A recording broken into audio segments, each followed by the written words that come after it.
नमस्कार। आज देश की तमाम फटाफट खबरों में आपका स्वागत है। न्यूज़ के लिए सच्चाई के लिए आप हमारे चैनल को सब्सक्राइब कर सकते हैं। तो बढ़ते हैं खबरों की ओर। आज का दिन विशेष खास है हमारे देश के युवाओं के लिए। आज नेताजी सुभाष चंद्र बोस की 125वीं जयंती है। आज नेताजी सुभाष चंद्र बोस की 125वीं जयंती है। नेताजी के निधन हुए 76 साल हो चुके हैं, लेकिन उनकी मौत आज भी रहस्य बनी हुई है। उनकी मौत का सच जानने के लिए 3 कमेटियां बनी। 2 ने कहा कि उनकी मौत प्लेन क्रैश में हुई है। तीसरी रिपोर्ट में कहा गया कि ऐसा कोई प्लेन क्रैश ही नहीं हुआ। तो हादसे में जान जाने की बात कैसी सही मानी जाए। उनके निधन के सालों बाद तक देश के अलग अलग हिस्सों में नेताजी को देखे जाने के दावे किए जाते रहे। बात 18 अगस्त 1945 की है। जापान दूसरा विश्व युद्ध हार चुका था। अंग्रेजी नेताजी के पीछे पड़े हुए थे। इसे देखते हुए उन्होंने रूस से मदद मांगने का मन बनाया। 18 अगस्त 1945 को उन्होंने मंचूरिया की तरफ उड़ान भरी। इसके बाद किसी को फिर वो दिखाई नहीं दिए। 5 दिन बाद टोक्यो रेडियो ने जानकारी दी कि नेताजी जिस विमान से जा रहे थे वो ताई होकू हवाई अड्डे के पास क्रैश हो गया। इस हादसे में नेताजी बुरी तरह से घायल हुए। ताई होकू सैनिक अस्पताल में उनका निधन हो गया। उनके साथ सवार बाकी लोग भी मारे गए। आज भी उनकी अस्थियां टोक्यो के रेकोंजी मंदिर में रखी हुई है। इधर आज़ाद भारत की सरकार ने 3 बार इस घटना की जांच के आदेश दिए। पहले दोनों बार प्लेन क्रैश को हादसे का कारण बताया गया। 1999 में तीसरा आयोग मनोज कुमार मुखर्जी के नाम पर बना। इस आयोग की रिपोर्ट में ताइवान सरकार के हवाले से कहा गया कि 1945 में कोई प्लेन क्रैश की घटना ही नहीं हुई। इस प्लेन क्रैश का कोई रिकॉर्ड नहीं है। हालांकि सरकार ने इस रिपोर्ट को अस्वीकार कर दिया था। नेताजी के निधन के बाद भी देश के कई इलाकों में उनको देखे जाने के दावे किए जाते रहे। फैजाबाद में गुमनामी बाबा से लेकर छत्तीसगढ़ में उनको देखे जाने की खबरें आई। छत्तीसगढ़ में मामला राज्य सरकार के पास गया, लेकिन सरकार ने मामले में हस्तक्षेप करने से मना कर दिया।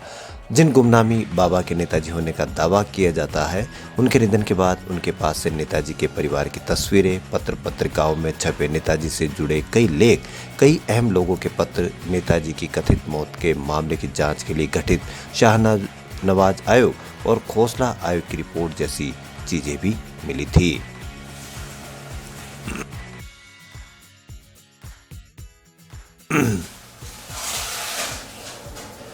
73वां गणतंत्र दिवस का आज राजपथ पर फुल ड्रेस रिहर्सल होगा। इस दौरान राजपथ पर एक तरफ देश की सैन्य ताकत दिखेगी तो दूसरी तरफ देश की सांस्कृतिक झलक भी देखने को मिलेगी। इसके अलावा 1971 के भारत पाकिस्तान युद्ध में विजय प्राप्ति के 50 साल पूरे होने की झलक भी राजपथ पर दिखेगी। सेना के नए यूनिफॉर्म में पैरा कमांडो भी राजपथ पर कदम ताल करते नजर आएंगे। पहली बार वायुसेना के 75 एयरक्राफ्ट राजपथ पर अपनी ताकत दिखाएंगे और रफाल भी इसमें दिखाया जाएगा। कोरोना के तीसरी लहर को देखते हुए मात्र 8000 लोग इसमें शामिल हो पाएंगे।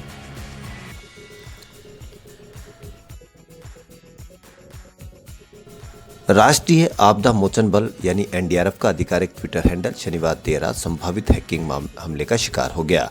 अधिकारियों ने जानकारी दी। एनडीआरएफ के एक वरिष्ठ अधिकारी ने रविवार को बताया कि तकनीकी विशेषज्ञ इस मामले को देख रहे हैं और हैंडल को जल्द ही बहाल कर दिया जाएगा। एनडीआरएफ के ट्विटर हैंडल से कुछ संदेश पोस्ट किए गए थे। उसमें पहले से ही जारी संदेश दिख नहीं रहे थे, लेकिन आधिकारिक डिस्प्ले तस्वीर और संघीय बल संबंधी जानकारी दिखाई दे रही थी।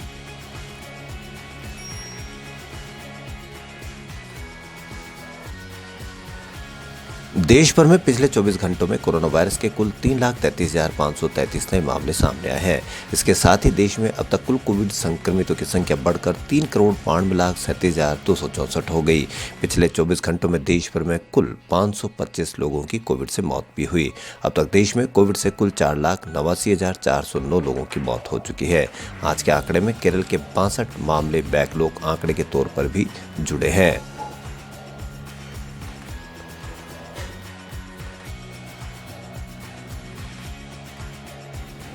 दिल्ली में इस साल जनवरी में लगभग 70 मिलीमीटर बारिश हुई, जो कि इस महीने में पिछले 32 साल में हुई सर्वाधिक बारिश है। भारत मौसम विज्ञान विभाग ने ये जानकारी दी। आईएमडी के एक वरिष्ठ अधिकारी ने बताया कि दिल्ली में शनिवार की रात 9:30 बजे तक 69.8 मिलीमीटर बारिश हुई। उन्होंने बताया कि इससे पहले जनवरी 1989 में राष्ट्रीय राजधानी में 79.7 मिलीमीटर बारिश हुई थी। आईएमडी ने कहा कि दिल्ली में शनिवार को बारिश होने से अधिकतम तापमान सामान्य से 60 डिग्री गिरकर 14.7 डिग्री सेल्सियस पर पहुंच गया, जो इस मौसम का अब तक का सबसे कम अधिकतम तापमान है।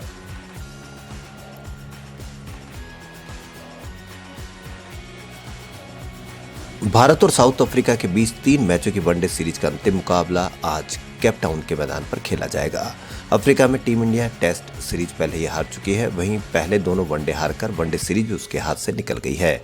ऐसे में भारतीय टीम तीसरे मैच में केवल अपना सम्मान बचाने के इरादे से मैदान पर उतरेगी।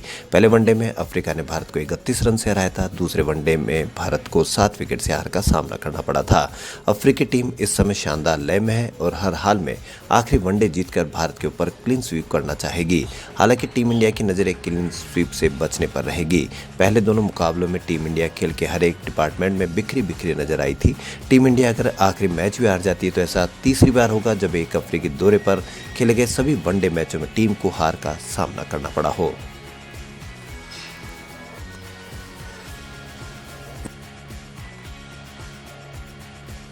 देश में कोरोना संकट के बीच 5 बड़े महानगरों में लोगों को राहत मिलने लगी है।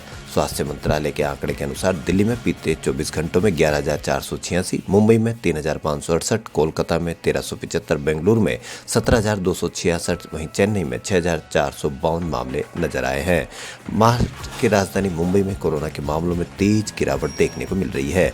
बीते 24 घंटों में महज यहां 3,568 कोरोना केस मिले, जबकि 10 मरीजों की जान चली गई, जबकि संक्रमण दर 7.15% रह गए हैं। वहीं मुंबई में पिछले 3 दिन से कोरोना वायरस संक्रमण के 5,008 नए केस सामने आए थे। कल शहर में महामारी से 12 लोगों की मौत हुई और एक्टिव केस 14,178 थे। ओटीटी प्लेटफॉर्म नेटफ्लिक्स की पॉपुलैरिटी लगातार बढ़ती चली जा रही है। प्लेटफॉर्म ने साल 2021 के आखिरी तक 221.8 मिलियन यानी 22 करोड़ पेड सब्सक्राइबर जोड़ लिए हैं। इसी के साथ प्लेटफॉर्म के रेवेन्यू भी $28.7 बिलियन यानी 2.1 लाख करोड़ पर पहुंच गई है। 2020 में नेटफ्लिक्स के दुनिया भर में 192.95 मिलियन और 2021 में 214 मिलियन पेड सब्सक्राइबर थे। 2021 में मनी हाइस्ट स्क्विड गेम्स ने इसके यूजर बढ़ाए। नेटफ्लिक्स ने 2021 के आखिरी 4 महीनों में 8.3 मिलियन नए यूजर जोड़े हैं। 2021 के सेकंड क्वार्टर में सब्सक्रिप्शन में इजाफा होने का credit money heist season 5, sex education और स्क्विड गेम्स को भी जाता है। इनकी रिलीज के बाद इस प्लेटफॉर्म ने 5 मिलियन नए यूजर्स जोड़े थे। भारत में नेटफ्लिक्स के पेड सब्सक्राइबर 5 मिलियन से ज़्यादा है, जबकि 2022 में नंबर बढ़ने की उम्मीद है। हाल ही में इस ओटीटी प्लेटफॉर्म ने भारतीय दर्शकों को आकर्षित करने के लिए 18 से 60% तक सब्सक्रिप्शन रेट में कटौती कर दी है। तो 122 मिलियन पेड सब्सक्राइबर के साथ नेटफ्लिक्स दुनिया का सबसे ज़्यादा पसंद किए जाने वाला ओटीटी प्लेटफॉर्म बन चुका है। खबरों फिलहाल इतना ही। यदि आपको हमारा चैनल पसंद आए तो लाइक, सब्सक्राइब और शेयर अवश्य करें। धन्यवाद।